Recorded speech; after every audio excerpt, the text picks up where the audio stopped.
So we're looking at a total global market capitalization when it comes to cryptocurrency, $269 billion, and I mean that's pretty crazy when you consider the fact that things have come and developed so far, and a lot of people are starting to have a lot of their doubts regarding cryptocurrency and the possibilities that are in contrast to the optimism that we were seeing regarding cryptocurrency only a couple of months ago, back when we were seeing Bitcoin at its all-time highs. Now we're looking at a $7,000 Bitcoin. So naturally, there's going to be a lot of people who were buying in months ago who are now not necessarily the biggest fans of cryptocurrency. I think those of us who have been involved any more than 2 years or so forth, we've definitely seen this sort of thing happen before.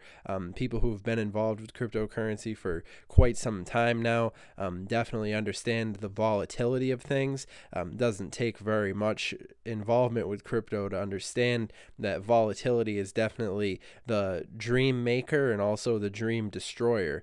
And I don't think anybody can argue with that point.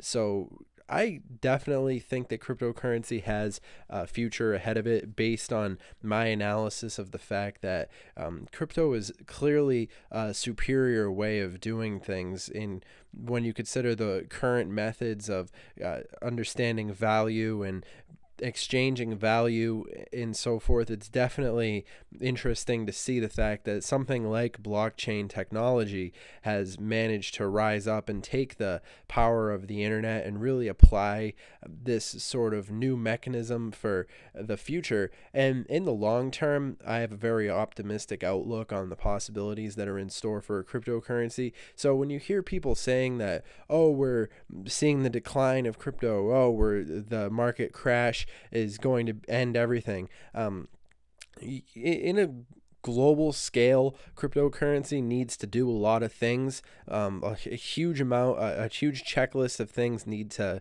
go through before mass adoption can fully implement itself. And along the way, it's going to be a bumpy road. And certainly, when people were looking at the value of Bitcoin and looking at the value of cryptocurrency in general back in January 9th, and so this sort of time frame where we were seeing the peak, the all-time highs for crypto, people were very optimistic and quick to make assumptions that things were going to continue to go that great forever. And then we hit the other side of the iceberg and things continue to spike downward and sort of in a lower trend. And if you thought about it, back in November 25th of 2017, for example, people were feeling pretty good. Those were all-time highs too back in that time period.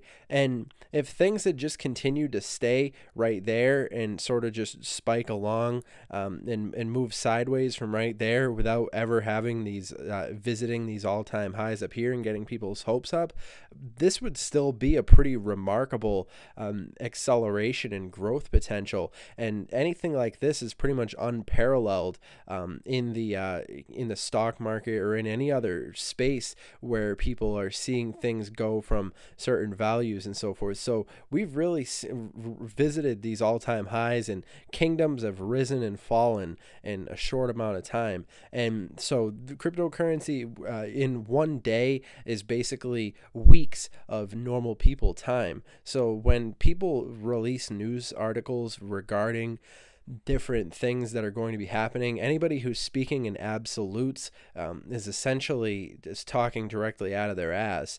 All that I can ever provide is my opinion and my moment-to-moment perspective regarding these technologies, which is why anybody who understands what's going on is probably going to have that liberty of being able to change their point of view when new information is introduced, which is one of those really markers of somebody who's thinking critically about the potential that's in store.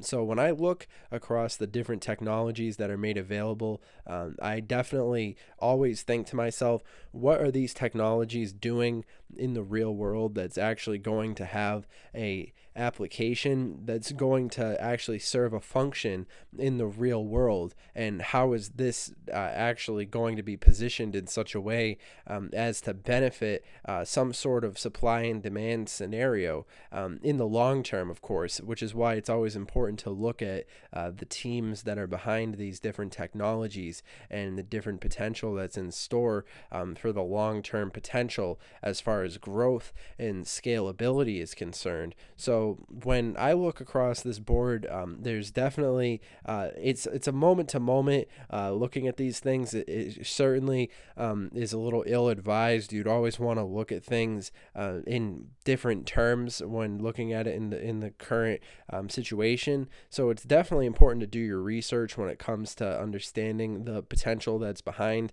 all these different technologies.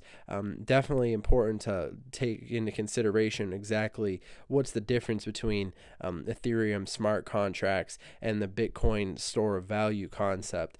And as far as I've seen things continue to develop, it has drawn my attention to the different problems that are at hand and the different potential that's in store for various different technologies as you look. So if you asked me honestly, I would say that cryptocurrency is not over by any stretch of the imagination. If anything, this graph right here should just be an indicator to you of what the power of cryptocurrency actually is, and how this technology has the ability to make some really great, fantastic moves in a short amount of time. And of course, this takes into consideration so many different global variables. Of course, regulations come to mind, and a multitude of other concepts and so forth that are going to take time as people all around the world come to get acquainted with this new evolution in technology, and governments and so forth, bodies of power can decide how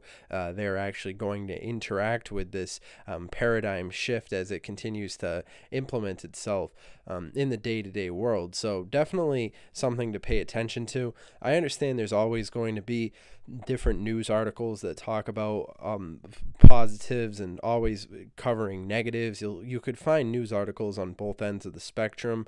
Cryptocurrency is definitely going to always have detractors, and it's always going to have it's always interesting to see what Forbes is talking about, though, because it is an interesting indication of what the public consciousness is regarding these technologies and the possibilities that are in store. Blockchain and cryptocurrency businesses need a good publicist, and I think for once I'm inclined to agree with Forbes on that token. I think a good publicist would it's sort of a funny article, that title for them to be putting out right there, though, because I think people who do their research into these things definitely understand where things are headed and so forth. But yeah, in the short term, definitely you take this opportunity right now, this time, to do some research regarding these technologies and so forth. And a lot of people see this as a buying opportunity. A lot of different people have given that perspective, and I think it's an understandable one when you consider the differences in volatility and so forth. But a piece of advice that a lot of people live by is never put in anything more than you're willing to lose, which is generally a standard piece of advice that people give in these spaces, which is something that I would say is has a lot of wisdom behind it. So definitely something interesting to take into consideration on that note. Earlier today, we were seeing Bitcoin in the $6,000 margins, which I'm sure was giving people some panic attacks and so forth, and I can understand how this can happen. However, it is important, like I said, to always do your research and basically position yourself confidently so that you can understand where things are headed and so forth. But also, I have to say this video is for entertainment, educational purposes only. I'm not a financial advisor. This is not financial advice. This video is basically just me having a conversation with you. But remember, I'm not your dad.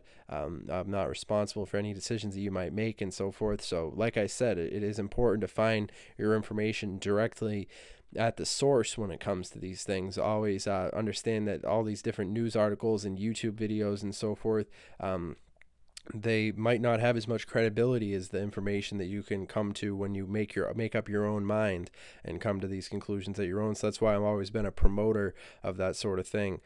So yeah, definitely take all those different variables into consideration. And if you guys are interested, you could follow me at my Twitter. That's at CryptoTuber, and I'll actually be including a link to my Twitter in the description. It actually is the first link in the description. So if you guys are interested, definitely go and follow me over there. Really great to see all the success that we've been having across different social media platforms. Recently reached 15,000 subscribers. Really happy about that. Really awesome to see this community growing so quickly, and it's beyond my wildest imagination. But and I hope to see this community continue to grow. So you guys definitely let me know in the comments down below what you guys think about the future of cryptocurrency, and do you really think that this market is just a healthy correction, like a lot of people have said, or do you think that we're moving forward and just witnessing the slow decline of these things? And obviously, you guys understand what my perspective is on these things. Another video that I'd actually recommend you guys checking out is by Your Altcoins.